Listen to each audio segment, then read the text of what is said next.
देखें, आज के वक्त में हमारे पास रील शेयर करने के लिए और मीम शेयर करने के लिए काफ़ी लोग हैं, लेकिन बात करने वाले बहुत कम लोग रह गए हैं। जी, बात करने वाले बहुत कम लोग रह गए हैं। इसलिए शायद लोग हार करके खुदकुशी कर लेते हैं, एक नाज़ुक लम्हे के आगे हार करके। माज़रत चाहूँगा। एक नाज़ुक लम्हे के आगे हार करके।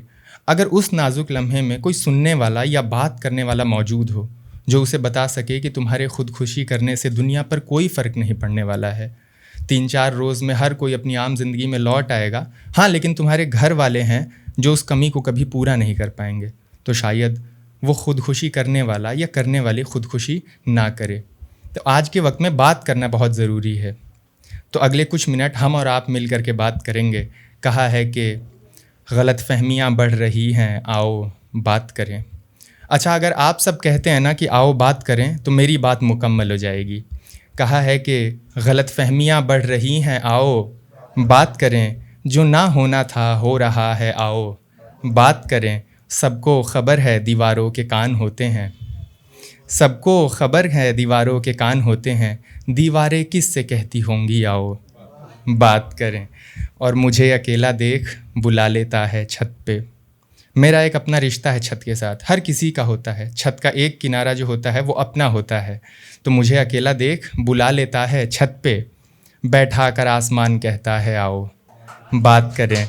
और जिनका जिस्म बिकता है रात अंधेरों में, इस पे मैं ख़ास तवज्जो चाहूँगा आप सबकी। जिनका जिस्म बिकता है रात अंधेरों में, दिन में किससे कहती होंगी, आओ बात करें।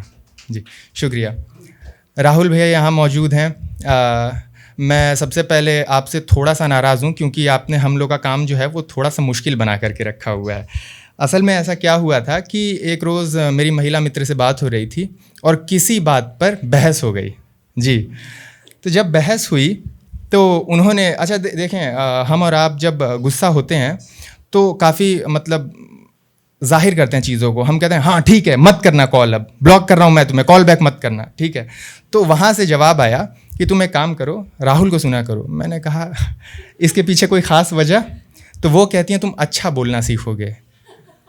तुम्हें लगता है कि राहुल कभी गुस्सा करते होंगे? तो मुझे लगा यार ये सच में सोचनीय प्रश्न है। राहुल भैया अगर गुस्सा करते होंगे तो कैसे करते होंगे? अभी हम लोग वाला वर्जन आपने देखा, ठीक है रखो फ़ोन। राहुल भैया अगर गुस्सा करेंगे तो देखिए किस तरीके से करेंगे। कहेंगे कि ऐसे तो मेरा फेवरेट कलर वाइट है, लेकिन आज ही मुझे ख्याल आया कि वाइट कलर जो है वो सरेंडर का है, हार मानने का। मैं हार मानता हूँ तुम्हारे आगे, तुम्हारे ज़िद के आगे।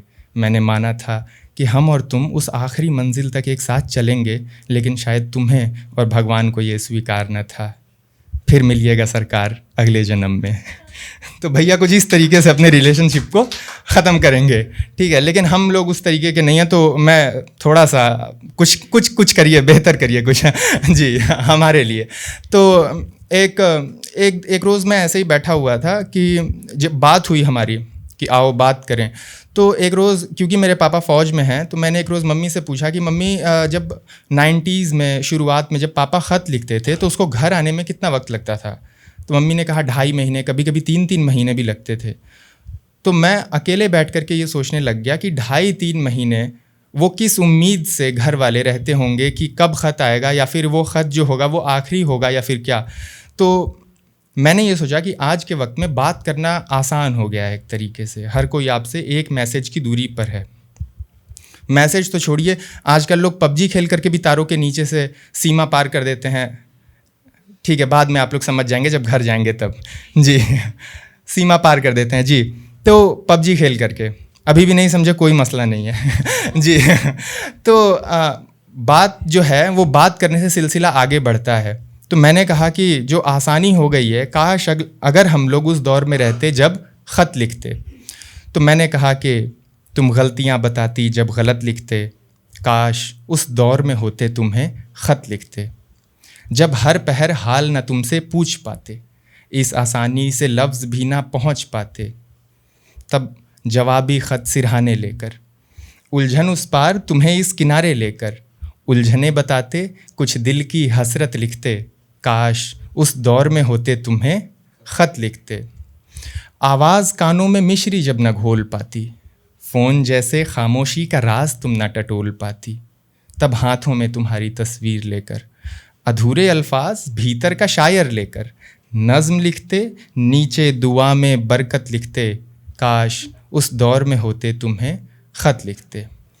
जब हर लम्हा जवाबी ख़त का इंतज़ार रहता, महीनों मुलाकातें न होती, अधूरा इतवार रहता, तब इंतज़ारी का लुत्फ़ साथ लिए, दीवार दरवाज़े दस्तक दरीचे साथ लिए, हफ्ते भर में शायद अनगिनत लिखते, काश उस दौर में होते तुम्हें ख़त लिखते। और इसलिए भी मैं कह रहा हूँ ख़त लिखते, क्योंकि जो ये टिक का है ना, टिक की वजह से भी आधे मसले होते हैं। मैंने तुम्हें इतने बजे मैसेज किया था, डबल टिक हो गया, नेट ऑन कर दे, मैं उसके अंदर नहीं जाऊँगा जी हाँ, तो फिर मुझे अपनी शक्ल भी दिखानी है शो के बाद। तो लेकिन आखिर में वही अंजाम जो हर किसी का होता आया, किताबों वाला मोहब्बत हो या हकीकत का, अंजाम वही है जो तय है। तो एक रोज़ मैं ऐसे ही बैठा हुआ था, मेरे दोस्त ने एक तस्वीर भेजी और उसने कहा कि तुझे एक तस्वीर भेजी है, वो तस्वीर तू देख अभी। तो जो मैंने देखा वो मैं आप सबको अपने अल्फाज के ज़रिए से दिखाता हूँ। मैं उम्मीद करता हूँ कि आप सबको वो नज़र आएगी वो तस्वीर।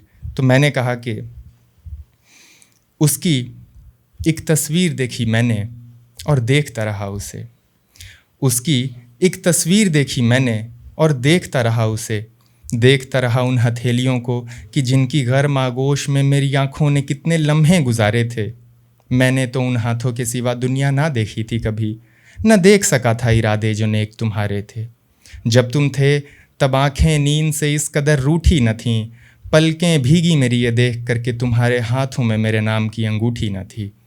मैं कश्मकश में था, सोचता रहा कैसे ये ख्वाब हकीकत में बदला नहीं, देखता रहा उन जुल्फ़ों को कि जिसमें मैंने फूल कभी टाका नहीं।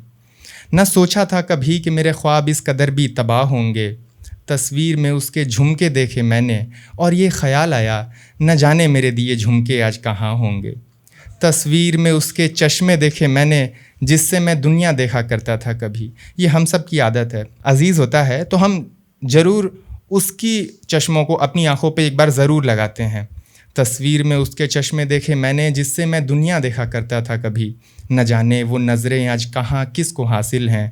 मेरे रकीब तुझे इल्म नहीं कि तू आज किन लम्हों में शामिल है। न जाने तुम्हारा हमराह आज कैसा होगा, न जाने तुम्हारा हमराह आज कैसा होगा। दुआ करता हूँ वो मुझसे बेहतर हो, लेकिन जानता हूँ वो मुझसे तो ना बेहतर होगा। बहुत शुक्रिया, बहुत शुक्रिया।